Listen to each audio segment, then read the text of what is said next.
Burning Springs, the latest DLC for Fallout 76, released recently, and I streamed the entire thing live on this channel. I've got 2 reviews for you, the short one and the long one. Here's the short one. Burning Springs adds a new, adequately sized area to the map, with plenty of moderately interesting places to explore. The bounty system is a great way to explore far-flung places that don't show up in the primary quest, and there's some pretty good environmental storytelling. However, I found the primary quest to be really short and incomplete. I feel like the quest was padded with low-effort, repeatable challenges, and the limited choices we have during the story don't change the quest's outcome in any meaningful way. The bulk of my time playing was spent trying to complete the one side quest in the DLC, which was essentially an Easter egg hunt. And while the story attached to that side quest was genuinely interesting, I found the quest to be monotonous and tedious. While there is some interesting lore to discover, I have to give Burning Springs a 6 out of 10. It's okay, but could have been a lot better. And now, for the long one. Let's start with the story. Now, the marketing for Burning Springs highlighted the character of the ghoul prominently. One might walk away under the impression that the ghoul plays a significant role in the story, but he doesn't. They did a good job of integrating the ghoul into other areas of the game. We find him outside of Vault 76, we can find him at Crater and Foundation. But in the new area of Burning Springs, we only find him at Highway Town. You again. It's a new face. Didn't think you'd make it this far. Wonder why. Guess you got your hands very dirty indeed. And his story there is minimal. His sole purpose is to serve as a way by which we start new bounties. There are 2 types of bounties: grunt hunts, which are easier, we simply pick up a piece of paper to start those, and head hunts, which are much more difficult and designed to be completed by multiple players. We do actually have to talk to the ghoul to start those. I've got contracts out on some real sons of bitches. The kind that puts fear in entire towns and leave a trail of dead bounty hunters in their wake. Since the ghoul is a pre-war character, he was Cooper Howard, a Hollywood actor before the bombs dropped, it's totally plausible for him to be in Ohio during the events of Fallout 76. It means he would have had to have traveled from the West Coast, but as long as they explain his motives for doing so, I would have been okay with that. My problem is that they don't. When we ask him why he's here, he just doesn't answer us. You don't sound like a local. You must have figured that all out yourself, did you? No, I am not. Small mercies, huh? Not that one place is much better than another in the wasteland. Where I'm from is one of those things that's not your concern. What are you doing in Ohio? Besides running bounty hunters, I mean. Well, maybe I'm just waiting for the right bounty to fall in my lap. Maybe it's none of your business. Let's just say I followed somebody out here. Somebody I'd very much like to meet. Until we have a face-to-face, well, a man needs a hobby. And that's essentially our entire interaction with the ghoul in Burning Springs. He doesn't show up in the primary plot at all. Honestly, I'm kind of okay with that. I didn't really want the entire DLC to revolve around the ghoul character, but I did want more than what they gave us. I wanted to know his story, what motivated him to come to Ohio. He said he followed somebody out here. Who? Did he think his family somehow came out here? Or did he come out here because he was working for someone else? We don't know. He just doesn't tell us. We walk away feeling like there is supposed to be more story here, but it's not there. It feels unfinished. Instead, the primary plot revolves around a character called the Rust King. The Rust King is an intelligent super mutant whose tired and overused world philosophy is might makes right. I am the Rust King. I test people's resolve to see if they are worthy of their place in my kingdom. The weak follow the strong, or they die. He has made himself king of the raiders in this region and regularly puts on battles to the death in his arena for entertainment. You're here to fight in my arena. I want to test your mettle and see your strength. We meet him after falling for a radio broadcast, and to gain an audience with him, we get bonked in the head. Oops, seems our time is up. See you later, sweet thing. If you're lucky. Oh, someone knocked me in the head in a full suit of power armor. Just a thunk in the back of the head and I'm out. The ridiculousness of this can't be overstated. I mean, I was wearing a full suit of T-51 power armor when this happened, but according to this plot, a simple bonk on the head with a police baton was enough to render me unconscious so that I could be transferred to the arena.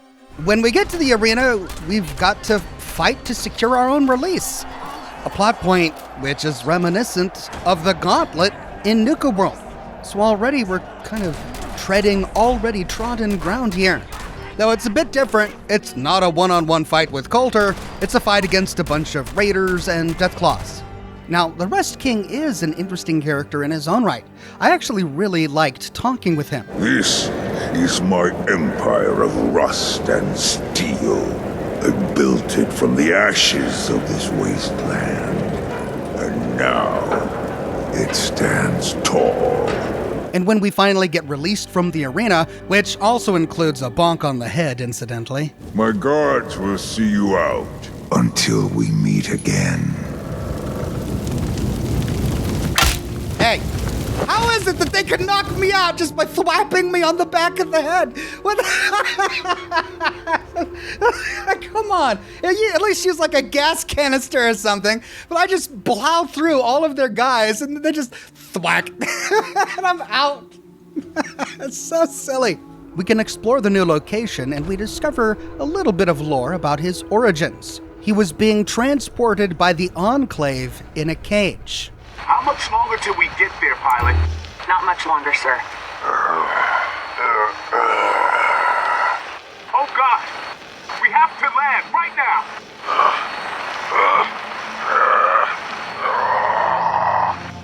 Land now! Get us down now! Pathetic!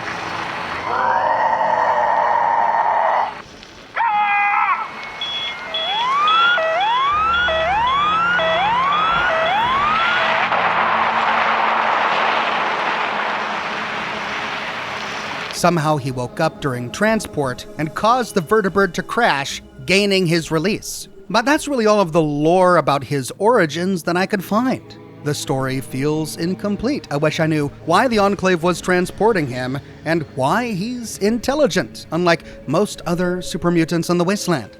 After we escape the arena, the primary quest from here on out is really short and straightforward. We meet one of his representatives at Highwaytown. You're late. And this guy sends us out to complete some challenges. Burning Springs is a crucible, and there are plenty of ways to make a name for yourself. Pick any, not like you're gonna be up to snuff anyway. Return once you've done enough, and we'll discuss your prospects in Burning Springs. Run along now. That's the quest, and the challenges are, typical. We gotta kill 3 or 4 of these guys, kill 5 or 6 of those guys, cook up 3 or 4 pieces of this meat. You get the idea. Once we complete those challenges and go back to him, guess what? We get to do it again. But this time, there's more. But how does he know this isn't a fluke? I've been managing people for years now, and my answer is very simple. Dedication. So I found you some more things to take a crack at. Stuff for real, hands-on professionals. Do them, and I'll make sure the Rust King hears of it. If you wish to prove yourself to the Rust King, you'll do as you're told. At this point in my playthrough, I was really bummed out.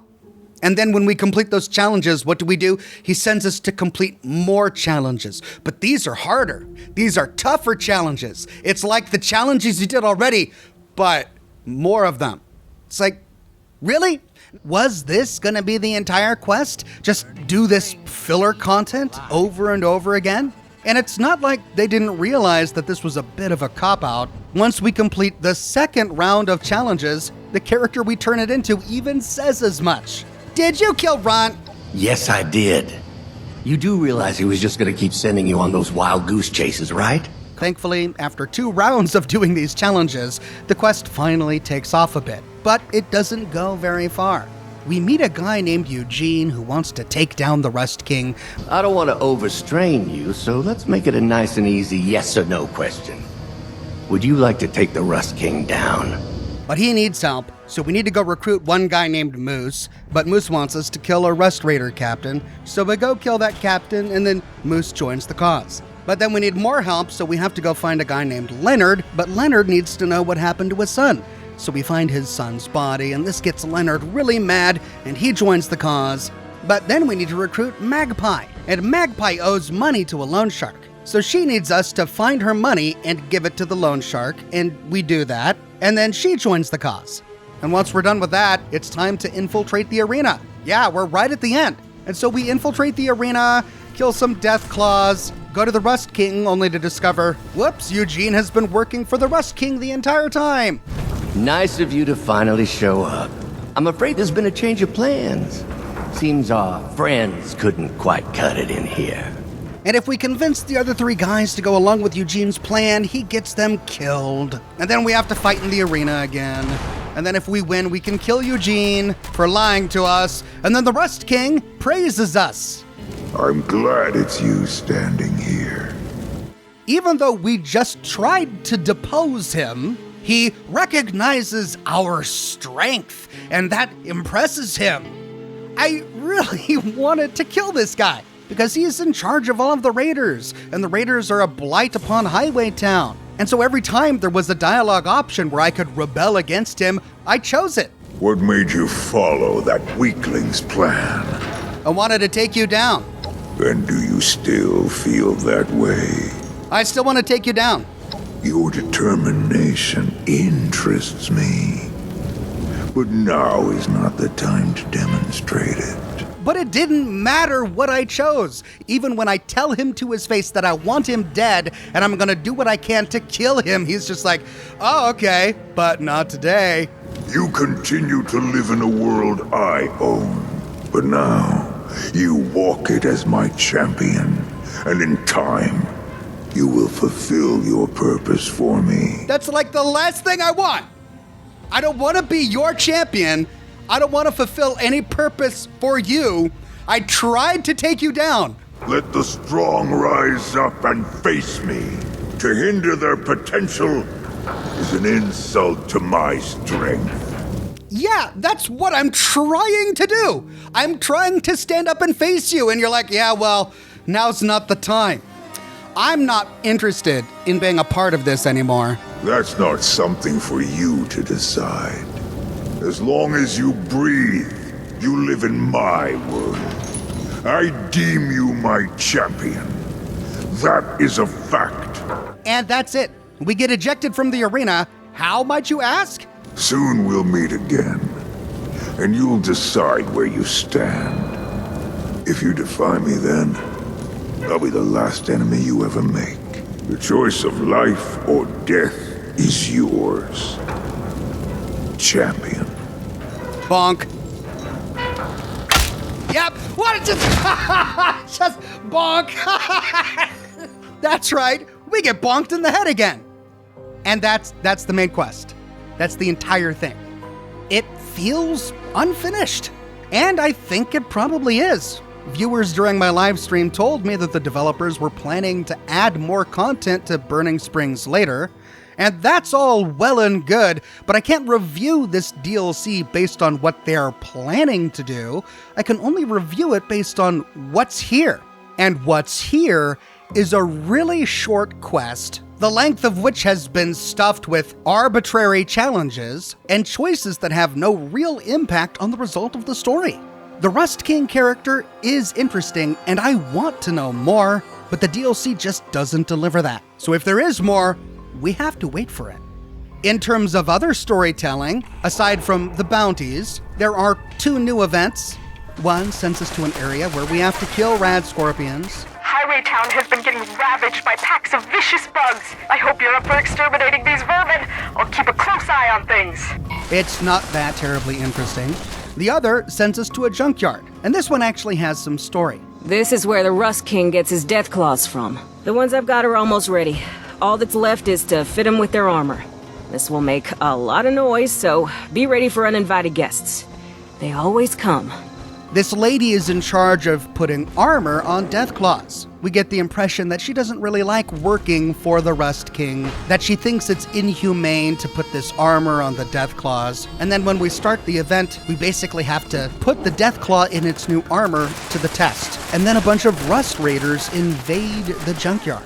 We have to defend the Deathclaw. It's interesting, but part of me thinks it's not very plausible that a bunch of raiders would willingly sacrifice themselves to the Rust King just to test out one of his latest armored Deathclaws, of which we find dozens all over Burning Springs. Aside from those two events, there is one side quest. And this bit of storytelling was really the highlight of the DLC for me. We get to learn more about Abraxadine Chemical, the company responsible for Abraxo Cleaner. This has been a big void of lore in the Fallout universe to date, and so I was really relishing the opportunity to learn about Abraxadine. And the lore that they give us here is actually pretty good. We uncover the story of the Abraxadine company and how corrupt it was while exploring Burning Springs. From time to time, we stumble upon these briefcases filled with Abraxadine intel. And then, while exploring the ruins of Athens, we find a guy whom we can turn these briefcases into. Turns out he's the father of one of the pre-war employees of Abraxadine. My daughter Amrita worked for Abraxadine Chemical before the war. Something happened though, and she went missing without a trace. These briefcases are my only chance to find out what happened to my Janu girl. He realizes that his daughter is likely dead, but he's trying to find out what happened to her. Every time we turn in briefcases to this guy, he'll decrypt them and then give us some holotapes from the briefcases that tell us more of the story. And the story is pretty interesting. It tells us why Ohio is a desolate desert wasteland. Before the war, Abraxadine created an offensive chemical agent with the idea that it could be used by the military. Some guy was just asking me the weirdest questions. He told me that he was with the military and that they're interested in our product's potential. Interested? Interested how? I'm not sure, but it smells like a bonus if we can take it up the chain. Yeah, maybe you're right. Okay, well, what are we waiting for? Let's go find him. We have a new product that we need a company code name for. Don't you worry about what it is, that's classified information. Just make sure it sounds appealing and, clean. What about Meadow Breeze? Yes, that's it. Meadow Breeze. Gentle yet exciting. Fragrant yet sophisticated. It screams business, but with a delightful je ne sais quoi. God, I'm good. Note to self, ask Kerry for a raise. My guys are burning through a respirator a day with the old kits. We need stronger equipment if you want us to work on this type of stuff. Why the sudden need for stronger respirators, though? Our standard equipment has served us fine for years, no? Probably best to leave those details to the experts for now. Thanks for your help today, Amrita. I'll send you the shooting schedule for the ad soon. It's bad enough that they won't give us any of the new hazmat suits, but not replacing clearly broken equipment. Jake's the third person working this shift who's gone off sick in a month. Now don't tell me that's a coincidence, cause I ain't stupid. Sometimes I wonder how we keep getting into these screw-ups, especially after Pittsburgh. I'm always the one left to pick up the pieces. Even entertaining the idea of developing this Meadow Breeze weapon flies in the face of what this company stands for. I hear your concerns, I do, but think of it this way. If we get this right, then Abraxadine Chemical will be helping protect our troops overseas. This stuff is so strong, it could be used as a deterrent against the commies. Have you lost your mind? We're a family company, Kerry, remember? That's just not how we do things here. I reckon some of you might not be on board yet. So, I took the liberty of compiling the projected revenue from the military contract. Mother of God. Well, when you put it that way, perhaps it wouldn't hurt for the company to get with the times a bit more. Project Meadow Breeze is not a cleaning product. It's some kind of awful, deadly weapon. And I can prove it. How it can decimate crops, ecosystems, hell, even metal. It's all here in these reports. God only knows what his long-term impact on human beings is. But once created, they found that they couldn't dispose of it properly. And so naturally, they did what any good pre-war American company would do. The most ethically reckless thing imaginable. They dumped it into rivers. They dumped it into lakes. They even tried to store barrels of it in giant plastic dinosaurs at a putt-putt golf course for some reason. It was fun uncovering this side quest. My only problem with it was the sheer number of briefcases that we had to find. We'll find 1, 2, sometimes 3 briefcases at every minor location, but to fully unlock all 15 holotapes, we've got to retrieve like 60 of these suckers. It wasn't terribly hard finding the briefcases, but it did take a really long time. I think I finished the primary quest during my second live stream, and then it took my next 2 live streams, playing 4 hours each time, to run around Burning Springs collecting all of these briefcases just to unlock the final holotape to get the full story. And while I found the story of this side quest interesting, I thought the resolution of the quest was a bit of a bummer. I wanted to find out what happened to this man's daughter. I envisioned maybe tracking down her killers and finding her buried in a shallow grave. Or maybe she had one final stand where she defended herself from attackers and we find evidence of this battle in a room or something like that. But no, after unlocking the final holotape, we get sent to an apartment in Athens where we find a ghoul who was a former executive at Abraxadine, who's just a straight-up cartoonishly evil villain. Amrita? Now that's a name I haven't heard in a long time. Way back when? Before the bombs? And before I turned into sentient roadkill? I was actually a very important man. I had a seat on the board of Abraxadine Chemical. You know, the detergent company. Boy, we were living it up. Making money hand over fist. But then our head of marketing, Amrita, started sticking her nose where she shouldn't. It became a problem. I was in charge of making sure company business stayed private. So when Amrita wouldn't stop prying, I had her taken care of. We're a stranger, and we just got through all of his booby traps while invading his apartment, and yet, to our face, he admits to killing her. And not only that, he's glad, and he would do it again. What do you want from me? To tell you that I'm sorry? That I regret it? Well, I don't. Oh, but we should really feel sorry for him because he only did it to save his own skin. After all, he had a family. And who would have been there to take care of my wife and daughter? I'll never apologize for looking after my family, even if some people got hurt along the way. But it's 25 years later, and we really shouldn't feel too bad about killing this guy because his family is gone. She ran off with that scumbag Carrie. And took my baby girl with her. Some thanks for working 16 hours a day for them, huh? Hope they're happy. So our choice is to bribe him to spare his life out of the goodness of our heart, or kill him. Then make it quick. To enact some form of wasteland justice. The guy is just cartoonishly evil. You'd think after 25 years he would have had some time to reflect on the choices he made and maybe regret having this woman executed, especially considering what actually happened to Ohio thanks to Abraxadine. The land is compromised. It's Abraxadine's product. Irradiated, aerosolized, cast wide.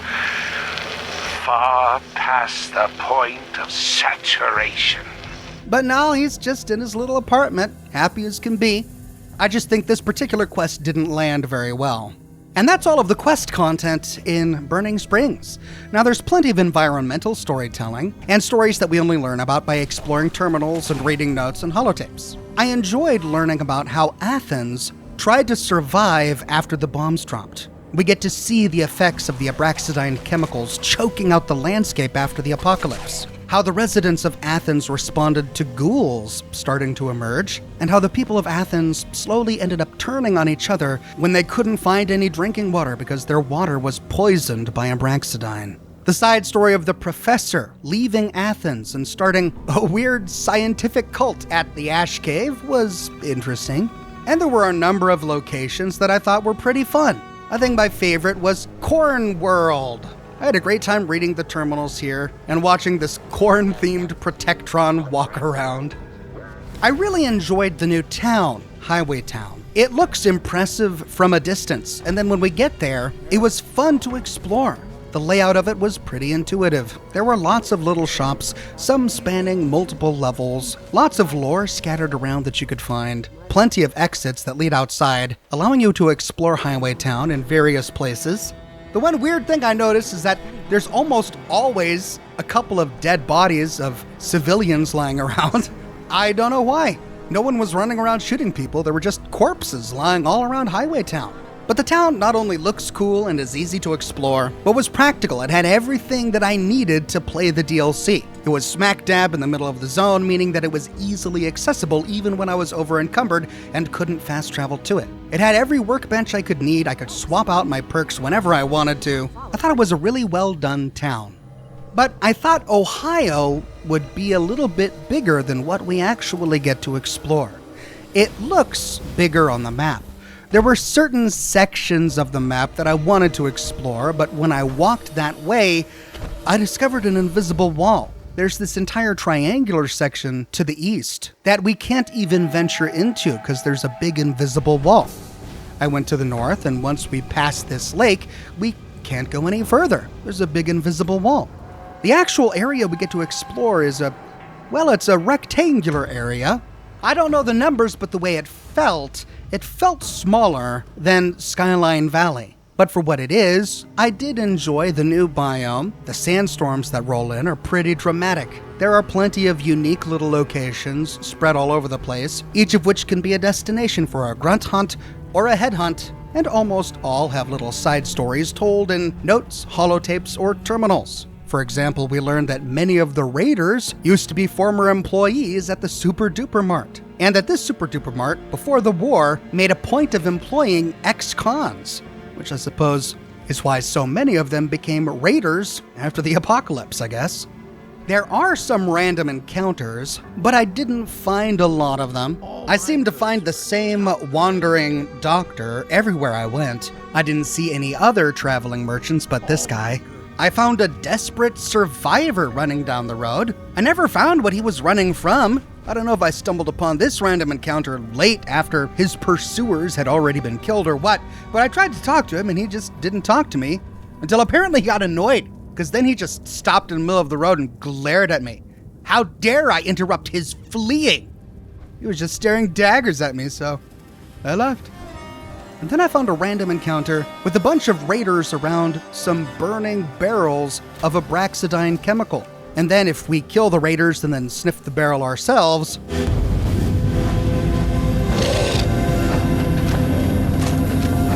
we get this trippy hallucination, and then a deathclaw named Shadow spawns. I tried killing him, but after a certain point, he just disappeared. And that was the random encounter.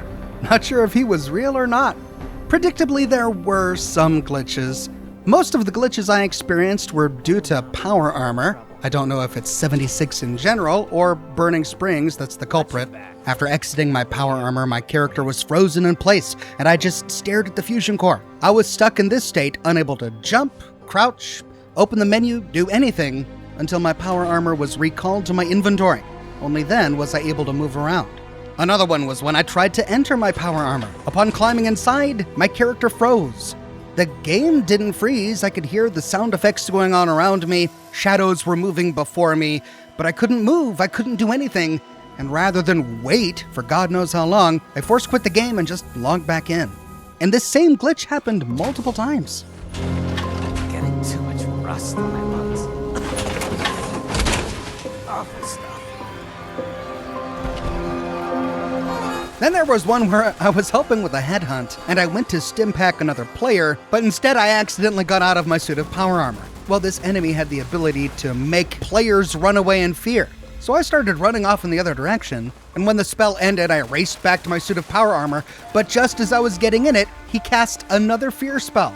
So off I go, running in some random direction, but I think the game was still thinking that I was in the process of getting in my power armor, because when the fear spell ended, I found myself stuck in place. I couldn't do anything until the headhunt ended. Once I regained control of my character, I magically found myself inside my suit of power armor. It was just a really weird glitch.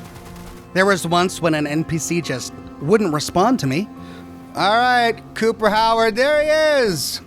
Hey, Coop. Anything? Nothing. I had to close down the game and launch it again just to talk. Took a while for his outfit to load in. It was a naked ghoul for a minute there. All right, yeah. Well, look at you. Fresh from the can and not a speck of dirt on you. I found a number of notes and plaques lying in the world that were unreadable. Whenever I tried to interact with them, I'd get a message that says, "This item is currently unavailable for use." This happened with a handful of paper notes scattered around Ohio, and most of the plaques at the putt-putt golf course. And then there was a really frustrating situation where I wanted to start a headhunt. Unlike with grunt hunts, the headhunts actually cost money. The story goes that the ghoul character doesn't want to give you his special bounties because he makes a lot of money on them, so he'll only sell them to you for 5,000 caps. That's right, to start a headhunt, we have to pay 5,000 caps. Huh. Pleasure doing business with you. Here's a bounty notice. Take this and post it on the board outside. Shot bounty hunter. Let everyone know that the hunt is on. Good hunt. So I did. I paid the 5,000 caps, and then you're supposed to take the bounty and then put it on the bounty board.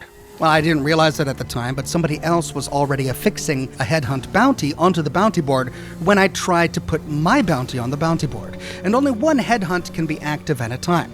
Well, looks like mine didn't work because he got to the board before me, so I saw his headhunt appear on the map, and I'm like, all right, we'll complete his first, then I'll come back and put mine on the bounty board, which is exactly what I tried to do. I went and did his headhunt, then I went back to Highway Town, but when I tried to put my bounty on the bounty board, it wouldn't show up. I think something glitched when I tried to put my bounty on the board while somebody else was already doing it, which means I missed out on being able to do my bounty. I wasted 5,000 caps. Thankfully, at the moment, there are so many people playing Burning Springs that I was able to do headhunt after headhunt. But it was really a bummer to lose out on all that money. There were a few floating trees that I saw here and there, but after 4 days of streaming, I only saw a handful of them.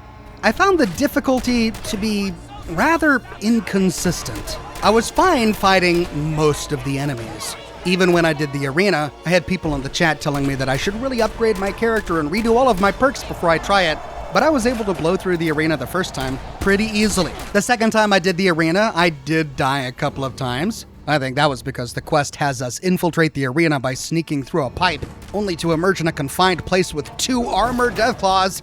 What's a long-range sniper supposed to do? Melee 2 deathclaws?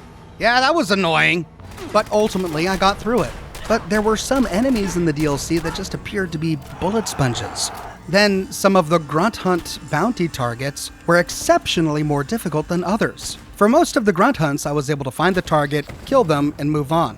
But every now and then, like when I found resilient targets, not only would my weapons do very little damage against them, but their weapons would just decimate me. I would be in a full suit of T-51 power armor with legendary effects and everything.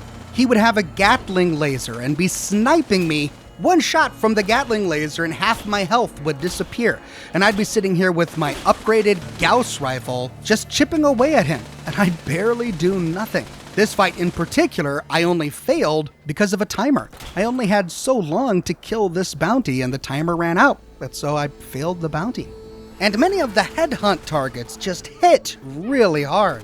Now, it could have just been my character. Maybe I'm squishy. I mean, he is wearing a full suit of upgraded T-51 power armor, each piece of which has a plethora of legendary effects on them. But, okay, sure, maybe it's my character. But I don't think so, because I found myself reviving people with stim packs over and over again.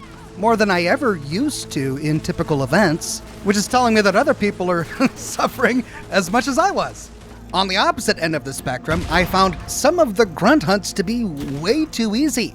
I don't know if it was due to faulty AI or what, but some of the bounty targets had a really hard time finding me. Here's a guy who just stood here, walking in circles while I pelted him with my Gauss rifle. I wanted to see just how blind he was, so I walked right up to him, took a few shots with my shotgun, and just waited for him to attack. And he didn't. He just sat there. So yeah, I found the difficulty to be a bit inconsistent.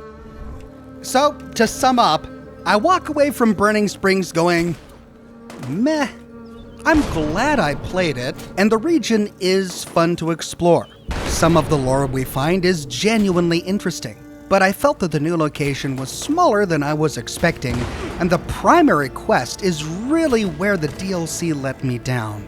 It was way shorter than I was anticipating. It was stuffed with low-effort filler challenges to artificially inflate the length of it, and the ending of the quest just wasn't satisfying because it didn't feel finished.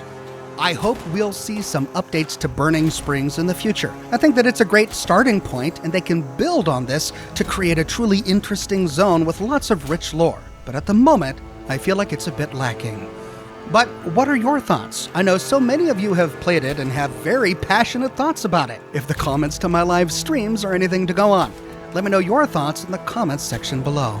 I'm constantly publishing new Fallout content, so if you don't want to miss my next video, be sure to subscribe. My 2026 thumbnail calendar is available. It includes 12 of some of the best pieces of artwork that I've commissioned for my thumbnails in 2025. The print quality is amazing, and there's plenty of white space where you can leave notes to yourself on the calendar. So if you don't have a 2026 calendar yet, snag mine today. But more than anything, I'm just so glad you're watching this video. Thanks again for watching, and I'll see you soon with more videos and live streams.